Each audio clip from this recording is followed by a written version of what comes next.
नमस्कार। नानी की कहानी में आपका स्वागत है। एक बार हम नानी के घर गए थे तो क्रिकेट खेल रहे थे। बल्ला बॉल। एक मेरे मामा का छोटा था, इतनी हाइट है उसकी। वो आता है कि भैया भैया भैया मेरे को भी क्रिकेट खेलनी है। अरे तूने हाइट देखी अपनी? बैट के बराबर तो खुद है, क्रिकेट खेलेगा? जा घर पे। भैया मैं बहुत अच्छी क्रिकेट खेलता हूँ, आपने देखा नहीं है। खेलता होगा बेटा, छोटे लोगों में खेल, छोटे बच्चों में खेल जाके वहां पे। नहीं भैया मुझे आपके साथ खेलना है। बेटा बैट के बराबर की तेरी हाइट, बैट तो उससे घूमने का नहीं है, बॉल में लिपट के बाउंड्री के पार जाएगा, डुक डुक डुक खेलेगा। वो चला गया और हम पूरे दिन क्रिकेट खेलते रहे। शाम को घर पहुंचे, फ्रेश होके खाना वाना खा के, हमारी चारपाई आंगन में बिछी हुई थी, बराबर में नानी की चारपाई। नानी ने कहा कहानी सुनोगे? मैंने कहा हमारी चारपाई आपके बराबर में बिछती इसलिए कि हम शाम को कहानी सुन सके। मैं ठीक है तो सुनो। जंगल का राजा जानते हो कौन है? शेर। कैसा होता है? एकदम चौड़ा, ये लंबा चौड़ा, एकदम ताकतवर, फुर्तीला, सबसे खतरनाक। ओके। चूहा जानते हो कौन है? हाँ हमारे घर में बहुत है। कैसा होता है? छोटू सा, सॉफ्ट सा, फुर्तीला होता है लेकिन जान नहीं होती बिल्कुल। एक डंडी मारो पट से गिर जाता है। ठीक है। तो एक बारी क्या हुआ, जंगल का राजा शेर सो रहा था। एक साइड में कहीं पे चूहा खेल रहा था। चूहा बहुत शरारती था, इधर कूद उधर कूद, ऐसे कूदते खेलते गाते कूदते शेर के पास पहुंच गया। तो शेर की पूंछ उसे गुदगुदी लगी। पूंछ में एकदम ऐसे किया, देन पूंछ पे चढ़ा, ऊपर जाके पूंछ से उसे मजा आया, एकदम स्लाइड एकदम। फिर दोबारा चढ़ा, फिर दोबारा स्लाइड, फिर दोबारा चढ़ा, फिर दोबारा स्लाइड। देन वो आगे बढ़ा, आगे देखा उसके बहुत बड़े बड़े बाल थे, वो बालों में घुस गया, गर्दन के बालों में घुस के आगे निकला, माथे पे निकल के उसने देखा तो कुछ है, आगे बाल थे।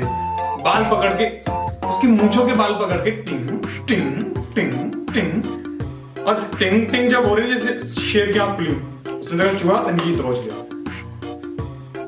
शेर ने चूहे को पकड़ लिया। अब चूहा बताए मैंने कुछ नहीं किया, मैं तो खेल रहा था, मुझे मत मारो। तुझे पता नहीं था? हाँ तुझे पता था या नहीं पता था? मैं सो रहा हूं।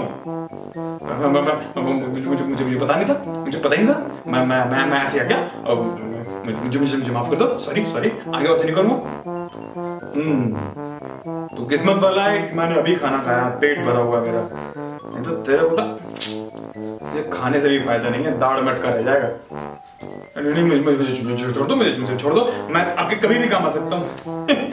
तू और मेरे काम आएगा। तू जाया तू, चल जा। छोड़ देता है, चूहा भाग जाता है, शेर अपना फिर से सो जाता है। कुछ दिन बाद ऐसे ही शेर सो रहा था तो शिकारियों ने जाल फेंका और शेर जाल में बंद। अब शेर ने दहाड़ मारी, खूब दहाड़ मारी। जंगल के सारे जानवर इधर उधर खड़े होकर चुप के देख रहे थे। एक तरफ से गियर देख रहा है, एक तरफ से गैंडा देख रहा है, भालू देख रहा है, सब देख रहे थे लेकिन कोई आगे नहीं बढ़ा। चूहे ने आवाज सुनी कि ये क्या, इसे क्या हो गया, आज किसे पकड़ लिया इसने। दौड़ के आता और देखता है कि शेर पिंजरे में बंद है। उसके दिमाग में आता है क्या होगा। उसको आइडिया आता है, दौड़ के जाता है और उसके सारा जाल काट देता है, काट के फेंक देता है। और फिर वो बोलता है मैंने काट दिया। वो जा रहा होता है, छोटू इधर आओ। चूहा, अब तो मैंने कुछ नहीं किया, मैंने तो सिर्फ जाल काटा है। हाँ इधर आओ, पास आए। आज तुम नहीं खेलोगे, पूंछ पे स्लाइड नहीं करोगे, मेरी मूंछों में झूला नहीं झूलोगे, नहीं फिर आप खा जाओगे। नहीं खाऊंगा, तूने आज मेरी मदद की है, मेरी जान बचाई है, तो आज से हम पक्के दोस्त। पक्का एकदम, ये पक्के वाले दोस्त हो गए। अब चूहा उसके ऊपर खेल रहा था, शेर आराम से पड़ा हुआ था, मुस्कुरा रहा था। शिकारी उधर से आ रहे थे।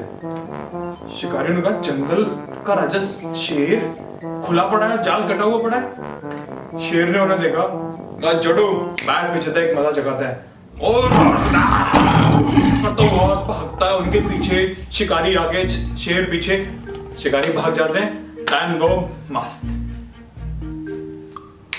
moral of the story, don't underestimate power of the Chhotu man. मतलब किसी की भी साइज, उम्र और हाइट देखकर उसके हुनर को नहीं आंका जाता, उसकी स्ट्रेंथ को नहीं आंक सकते। हर बंदे की स्ट्रेंथ उसकी आर्ट होती है, उसकी कला होती है, उसका हुनर होता है। तो कभी भी उसको हाइट, वेट, शक्ल, सूरत, इन सब से मत आंको। मैं समझ गया कि नानी क्या कहना चाहती है। मैंने कहा नानी ठीक है, लेकिन बहुत छोटा था वो। छोटा नहीं है वो बेटा, तुम जब आए हो ना उससे पहले वो उसी टीम का कैप्टन है। कैप्टन है मतलब था वो तो मैंने मना कर दिया कि खेलने मत जाया कर, इसलिए उसने टीम छोड़ दिया, नहीं तो कैप्टन था वो। ओके, कल से खिला लूंगा, लेकिन आगे से उसकी बेइज्जती नहीं करोगे। नहीं नहीं, मैं बिल्कुल अंडरएस्टिमेट नहीं करूंगा उसे। और उस दिन, उससे अगले दिन हम लोगों ने मिलके जो क्रिकेट खेला था, उस बंदे ने सेंचुरी मारी थी। और मुझे, मेरी बॉलिंग को तो ऐसे धोया था, मुझे लगा कि मुझे तो बॉलिंग करना ही नहीं आता। इसी तरीके से हमें छोटी छोटी बीमारियों को भी अंडरएस्टिमेट नहीं करना चाहिए, लाइक जुकाम, खांसी, फीवर, अपने शरीर की हरारत, क्योंकि छोटी बीमारी कब बड़ी हो जाएगी पता नहीं चलेगा। Like corona virus. कुछ दिन घर में रहें, साफ सुथरे रहें, अच्छा खाएं, अच्छा पहने, लोगों से कम मिलें, सोशल मीडिया पे मिलें, सोशली ना मिलें, क्या फर्क पड़ता है? 2 दिन, 4 दिन, 6 दिन नहीं मिलोगे तो दुनिया नष्ट नहीं हो जाएगी तुम्हारी। लेकिन हाँ, आप सही रहोगे तो आपके परिवार की दुनिया सही रहेगी, क्योंकि आप अपने परिवार की दुनिया है। तो साफ रहें, सुरक्षित रहें। तो ये थी आज की कहानी, नानी की कहानी। आप लोगों को कैसी लगी कमेंट बॉक्स में लिख के जरूर बताइएगा। और ऐसा कोई वाक्य या ऐसा कोई एक्सपीरियंस आपके साथ भी रहा है कि आपने किसी को अंडरएस्टिमेट किया है या फिर आपको किसी ने अंडरएस्टिमेट किया है, तो प्लीज बताइएगा जरूर। तो मिलते हैं अगली कहानी में, तब तक के लिए नमस्कार।